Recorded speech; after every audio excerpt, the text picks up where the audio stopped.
கடந்த 21/5/2026 அன்று இரவு சுமார் 8:30 மணி அளவில் கோவை மாவட்ட சூலூர் காவல் நிலைய எல்லைக்குட்பட்ட பல்லப்பாளையம் பாரதிபுரம் அருணகிரிநாதர் வீட்டில் வெளியே விளையாடிக் கொண்டிருந்த 10 வயது சிறுமி மாலை சுமார் 5 மணி அளவில் காணாமல் போனதாக காவல் அவசர உதவி எண் 100 மூலம் தகவல் கிடைக்கப்பெற்றது. தகவல் கிடைத்தவுடன் காவல்துறையினர் உடனடியாக சம்பவ இடத்திற்கு சென்று விசாரணை மேற்கொண்டு புகார் பெற்று அதே இரவு சுமார் 10 மணி அளவில் குழந்தை காணாமல் போனது தொடர்பாக வழக்கு பதிவு செய்யப்பட்டது. இதனைத் தொடர்ந்து கருமத்தம்பட்டி உட்கோட்ட துணை காவல் கண்காணிப்பாளர் மேற்பார்வையில் 5 தனிப்படைகள் அமைக்கப்பட்டு காணாமல் போன சிறுமியை தேடும் பணி தீவிரப்படுத்தப்பட்டது. விசாரணையின் போது சிசிடிவி காட்சிகள் மற்றும் தொழில்நுட்ப ஆதாரங்கள் ஆய்வு செய்யப்பட்டதில் நாகப்பட்டினத்தை சேர்ந்த கார்த்தி வயது 33, தகப்பன் பெயர் காசிநாதன். இவர் சிறுமியின் குடும்பத்திற்கு பழக்கமான அண்டை வீட்டில் வசிப்பவர். இவர் சிறுமியை அழைத்து சென்றதை உறுதி செய்யப்பட்டது. இதனைத் தொடர்ந்து கண்ணம்பாளையம் பகுதியில் உள்ள மரியா ரோஸ் கார்டன் அடுக்குமாடி குடியிருப்பில் முதல் மாடியில் பதுங்கியிருந்த குற்றவாளி கார்த்தியை காவல்துறையினர் சுற்றி வளைத்தனர். அப்போது காவல்துறையினரிடமிருந்து தப்பிக்க முயன்ற அவர் மேல் மாடியில் இருந்து குதித்ததில் அவருக்கு வலது கை மற்றும் வலது காலில் முறிவு ஏற்பட்டது. பின்னர் அவர் கைது செய்யப்பட்டார். விசாரணையில் குற்றவாளி கார்த்தி சிறுமியை ஆசை வார்த்தை கூறி ஏமாற்றி அழைத்து சென்று பாலியல் வன்கொடுமை செய்து பின்னர் கண்ணம்பாளையம் குளம் அருகில் உள்ள தென்னந்தோட்டத்தில் கொலை செய்ததை ஒப்புக்கொண்டார். மேலும் நடைபெற்ற விசாரணையில் பாரதிபுரம் பல்லப்பாளையத்தை சேர்ந்த மோகன் வயது 30, தகப்பன் பெயர் ராமசாமி என்பவர் முக்கிய குற்றவாளிக்கு உறுதுணையாக இருந்தது தெரிய வந்தது. இதனை அடுத்து அவர் கைது செய்யப்பட்டு நீதிமன்ற காவலுக்கு அனுப்பப்பட்டார். கைது செய்யப்பட்ட கார்த்தி தற்போது கோவை அரசு மருத்துவக் கல்லூரி மருத்துவமனையில் சிகிச்சை பெற்று வருகிறார். இவ்வழக்கு சிறுமி மீதான பாலியல் வன்கொடுமை தொடர்புடையது என்பதால் வழக்கில் போக்சோ சட்டப்பிரிவுகளின் கீழ் அவர்கள் மீது கடுமையான நடவடிக்கை எடுக்கப்படும். முதல்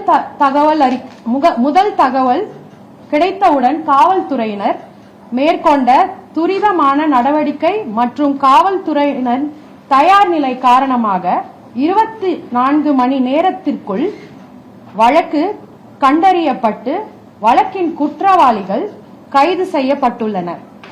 மேலும் பாதிக்கப்பட்ட குடும்பத்திற்கு விரைவாக அரசின் தரப்பு நிவாரண உதவி தொகை கிடைக்க எல்லா நடவடிக்கைகளும் மேற்கொள்ளப்பட்டு வருகின்றது.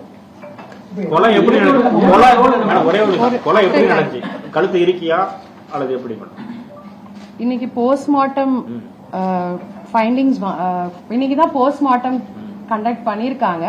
சோ போஸ்ட்மார்ட்டமோட ரிப்போர்ட் வந்த பிறகுதான் அது வந்து ஊர்ஜித செய்யப்படும்.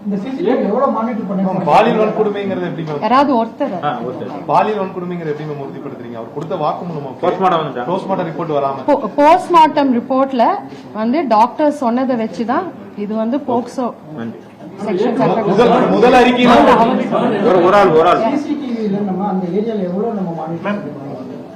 ஏறத்தாழ அதாவது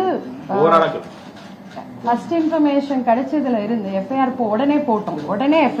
எந்த ஒரு டைமிங் இல்லாம எப்படியாவது அந்த குழந்தைய சீக்கிரம் கண்டுபிடிச்சு கொடுக்கணும்ன்ற நோக்கத்துல இரவு முழுக்க வந்து கிட்டத்தட்ட 200-250 சிசிடிவி கேமராஸ் வந்து எங்களோட ஸ்பெஷல் டீம்ஸ் நாங்க சொன்ன மாதிரி 5 ஸ்பெஷல் டீம்ஸ் வந்து கண்டினியூஸா அனலைஸ் பண்ணி உடனடியாக ஒரு முக்கியமான க்ளூஸ் வந்து எங்களால எடுக்க முடிஞ்சது.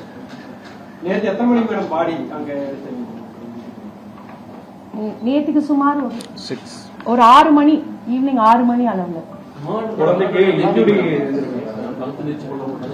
அதுதான் இப்ப போஸ்ட்மார்ட்டம் பண்ணிட்டாங்க. இப்ப டாக்டர் வந்து விரிவான அறிக்கை கொடுக்கிற வரைக்கும் வந்து நம்மளுக்கு அவர் வந்து ஒரு கூலி தொழிலாளி. மோகனும் அதேதான். மோகன்ராஜ் வந்து கார்த்தியோட மிக நெருங்கிய நண்பர். அவருக்கு வந்து இந்த குற்றம் இவர் செஞ்சது வந்து அவருக்கான அந்த ஒரு கான்ஸ்பிரசி இருந்தது.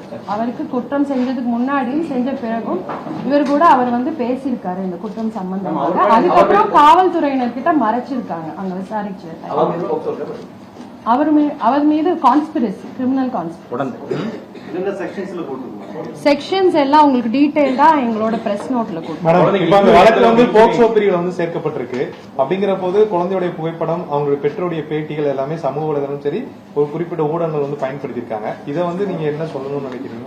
ஸோ இது ஏற்கனவே ரிக்வெஸ்ட் பண்ணது தான். நேத்திலிருந்து நாங்கள் கண்டினியூஸா ரிக்வெஸ்ட் பண்ணியிருக்கோம். இது ஒரு போக்சோ கேஸா வரதுனால கண்டிப்பா ஐடென்டிட்டி ஆஃப் த விக்டிம் வந்து கண்டிப்பா வெளியில வந்து நாங்கள் ரிவீல் பண்ணக்கூடாது. So I also request the media to not reveal.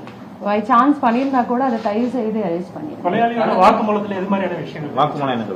அது வந்து இதெல்லாம் இப்போ அண்டர் இன்வெஸ்டிகேஷன், ரொம்ப பிரிலிமினரி ஸ்டேஜ் ஆஃப் இன்வெஸ்டிகேஷன். இதுல இந்த டீடைல்ஸ் எல்லாம் ஸ்பெசிபிக்கா இந்த ஸ்டேஜ்ல ரிவீல் பண்ண முடியாது.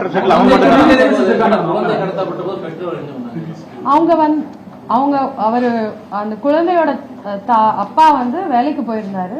குழந்தையோட அம்மா வீட்லயே தான் இருந்தாங்க. குழந்தை வாசல்ல விளையாடிட்டு சாக்லேட் கொடுத்தானோ? சாக்லேட் கொடுத்து பழக்கம் இல்ல, சும்மா கூப்பிட்டுட்டு பேசிட்டு, ஏற்கனவே பக்கத்து வீடுன்றனால அவங்க வந்து ஒரு பழக்கத்துலதான் கூட போயிருக்காங்க.